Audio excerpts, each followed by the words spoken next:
Newest model data shows big shifts for this winter storm expected later this week and into the upcoming weekend. This comes as many more temperature swings are expected into February that could lead to more winter storms. This video has the full breakdown of that late week system and what to watch down the line.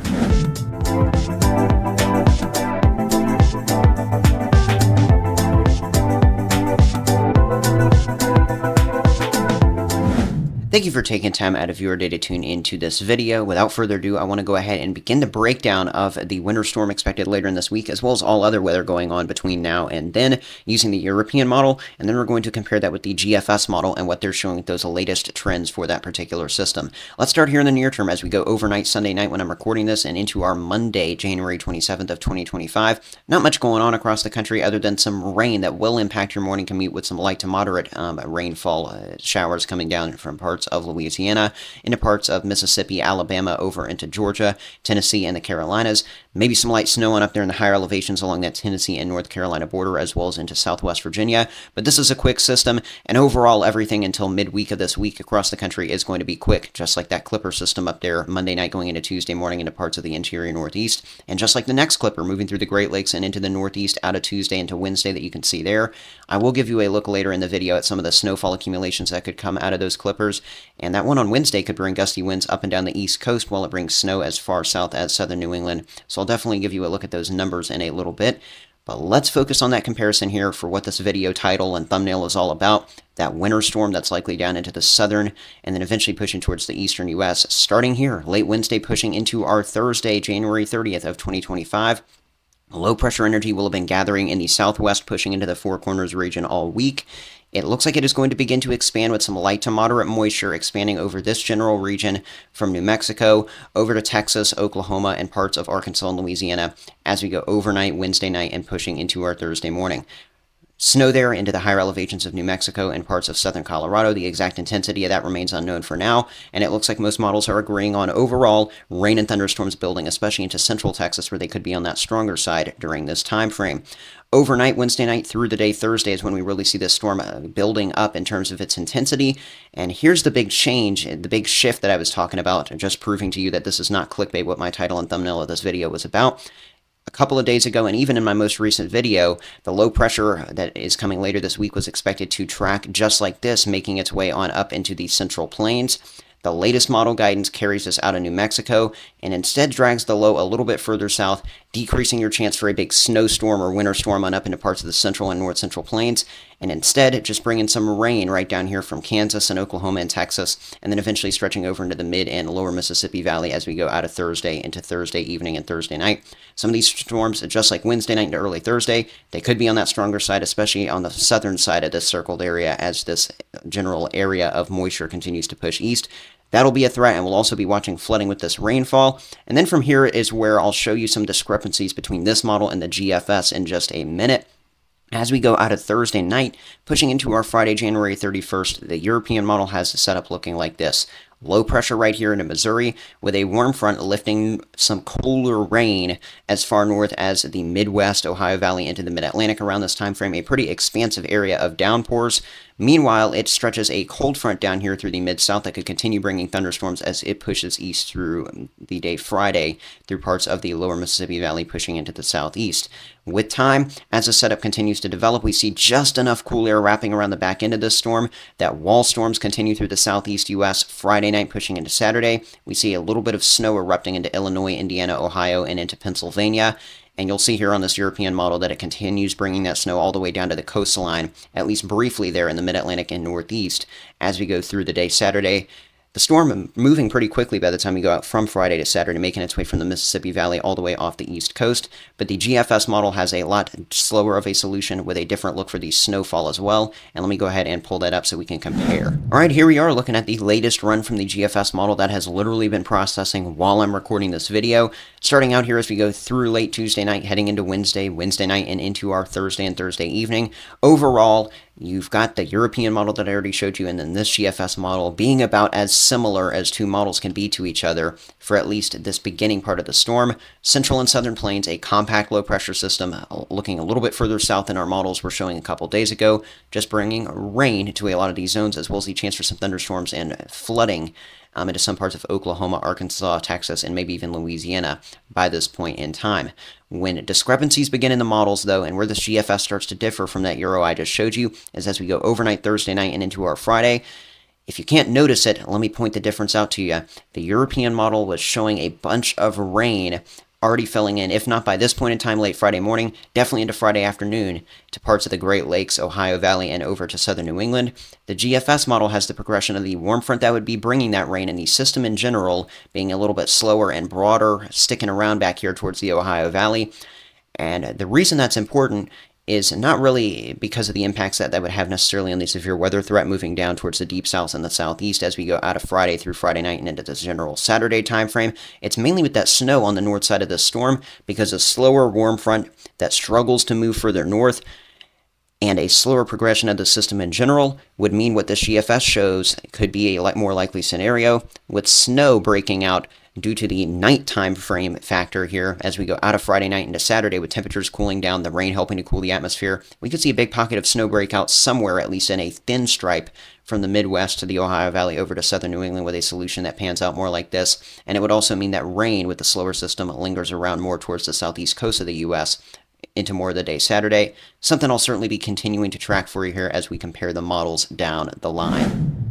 With that being said, I want to go ahead and break down a couple of the aspects of the storm, the snow, and then the severe weather and flooding in a little bit more detail. I want to start briefly with the snow here, looking at this blended guidance, and then we're going to talk about some of that flooding and severe weather that could become a concern further south in just a couple of moments. Let's start with these European ensembles. This is your blended guidance showing a chance for an inch of snow or more within a 24-hour period. In this case, as we played things out, starting with the beginning of this winter storm, out of Tuesday through Wednesday and then into our Thursday. This is specifically from Wednesday evening to our Thursday evening. Notice, looking at snow, decent probabilities we get some snowfall pushing out of parts of Colorado, New Mexico, and trying to make a run at the far western parts of our high plain states like Texas, the Oklahoma Panhandle, and into Kansas. From there is where we see a lot of spread between the various members that come into this blended guidance, but overall you can see that our snow signal shifts east by the time we go from around Friday early morning through Saturday early morning. Anywhere from around Kansas to over to the northeastern U.S. could have been seeing snowfall by this point in time, and of course, if you go with the GFS ensembles, we could see snow chances in the northeastern U.S. especially last deeper into the day on Saturday with that slower solution. But overall, if you live anywhere in this zone right here that I'm circling, you have about a 10 to a 30% chance, especially in those bluish shaded areas, for some snowfall, at least an inch of it, by the time we go, especially out of Friday into Saturday. The question's really going to be, though, how long are we really going to be able to see snow last if we even can get any, or is the warm air just going to keep us from getting any at all? That's why these probabilities are so low for now, and we're going to have to continue to watch the snow signal, but someone could rack up if the storm uptrends in these zones, and that's why I'm keeping an eye on it for sure. By the way, here's a quick note while we're on the topic of snowfall that before this system can even get its act together, we're going to be looking at a lot of snow already going on up there into the Great Lakes and Northeast with those multiple clippers that are going to move through, especially out of Tuesday and then through Wednesday night. You can see on up here some light accumulations of an inch or two possible in northern Minnesota with the snowfall there. Same goes into some parts of north central Wisconsin, parts of south central Michigan, and then over into Ohio and the southern New England zones. Better chances for multiple inches of snow, possibly pushing upwards of half a foot in some isolated cases on up here closer to northern Michigan and the Upper Peninsula, and then there into the interior Northeast with the clippers that go on before this new winter storm pattern even sets up. I digress from that, though, as I want to go ahead and give you a look at the same blended guidance that I've been showing you for the last couple minutes now, but with the jet stream and why this could influence not only that influx of moisture for flooding chances, but also the risk of severe weather with that storm as we go towards the middle to the back half of this week, as well as possibly even into the weekend as you go closer to the southeast coast of the U.S. Let's start as we go out of Monday into Tuesday, and then overnight Tuesday night into Wednesday.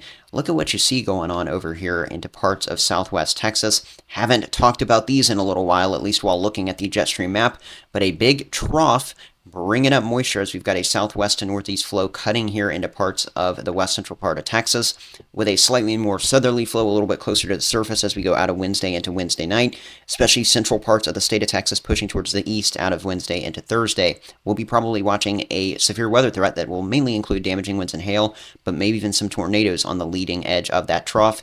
It's always a leading edge of pieces of energy just like this that we're going to have to watch. And that leading edge continues to push east. It looks like it will become stronger as well. So by the time we go out of Thursday through Thursday night and then into Friday, of course, we'll be continuing to watch whatever's going on towards the mid-south, the lower Mississippi Valley as well, for some severe weather there. It looks like this will broaden out a little bit and just become stronger in terms of the overall energy, just pulling up more moisture as this moves towards the southeast and mid-Atlantic by the time we go out of Thursday night into Friday.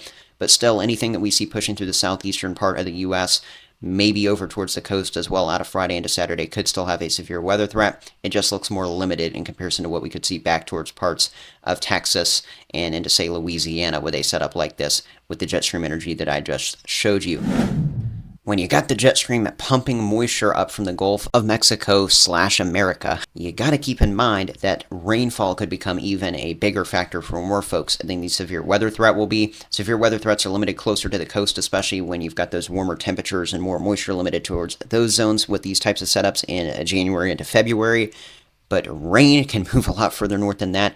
And if you live, especially in any of these areas that this blended guidance is showing yellows, oranges, or reds from around Wednesday through our Saturday, that's where you need to be concerned about a flood threat likely elevating out of the system, especially into northeast Texas, southern Oklahoma, into parts of Arkansas, Louisiana, Mississippi, western Tennessee, as well as western Kentucky. At least a couple of inches of rainfall expected here, and this is normally pretty conservative guidance, so I think in isolated heavier rainfall pockets and thunderstorms, we could get closer to 3 to 6 in some spots. That'll be enough for some flooding, and even on up here into the Ohio Valley and Central Appalachians, isolated ponding, isolated flooding possible with these 1 to 2 inch totals that could continue into these zones out of the system.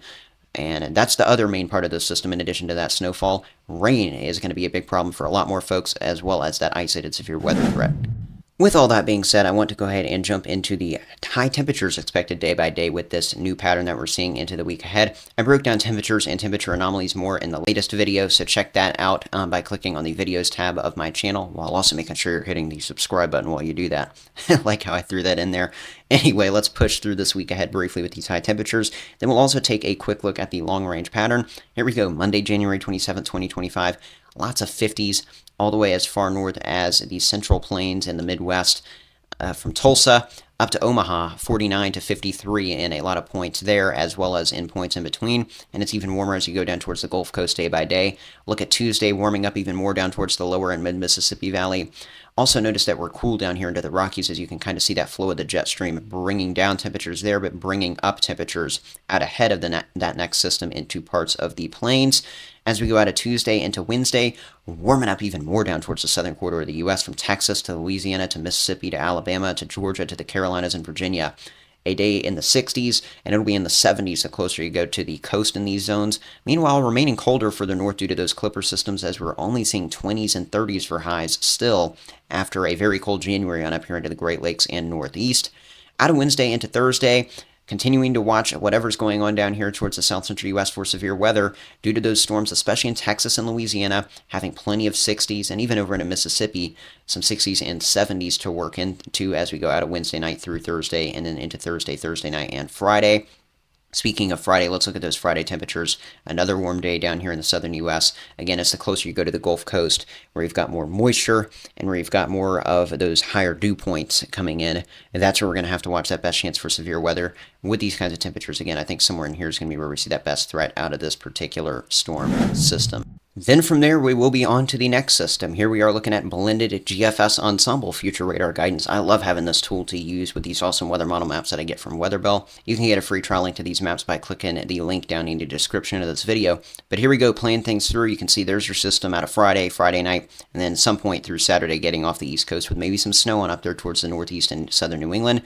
A little bit of a break possibly in the overall stronger action across a lot of the country, I think, as we push into the first few days of February. As you can see, lots of drawn out blues and greens in many zones, but no deep colors on screen, indicating no big signals on this blended guidance for anything as we push into these first few days of the month. I definitely think we are going to see an active and snowier pattern beginning to set up on up here into the north central USA, though, as well as back into the Mountain West by this point in time.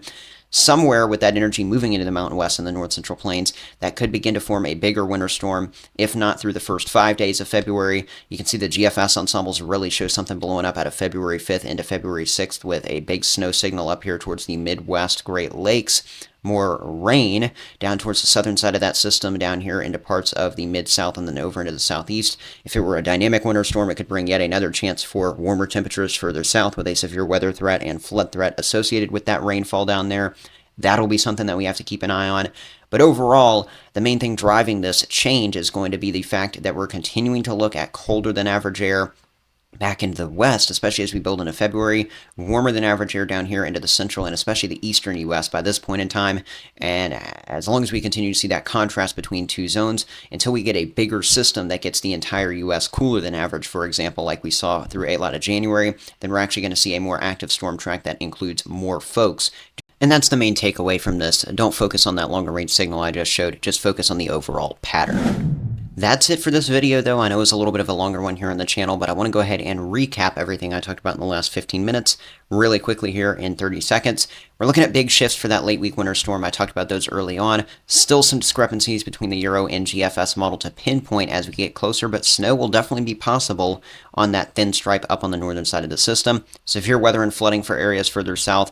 And systems just like this could continue into February with the active setup, so make sure you're hitting that subscribe button right down below on YouTube here, turning on those notifications, and of course hitting that like button as well, all those things to support the channel. Almost to 9,000 subscribers and 10,000 and not too far away. Other than that, that's all I have to say. Leave any comments, questions, concerns down below, and I'll see you next time right here at One Nation Web.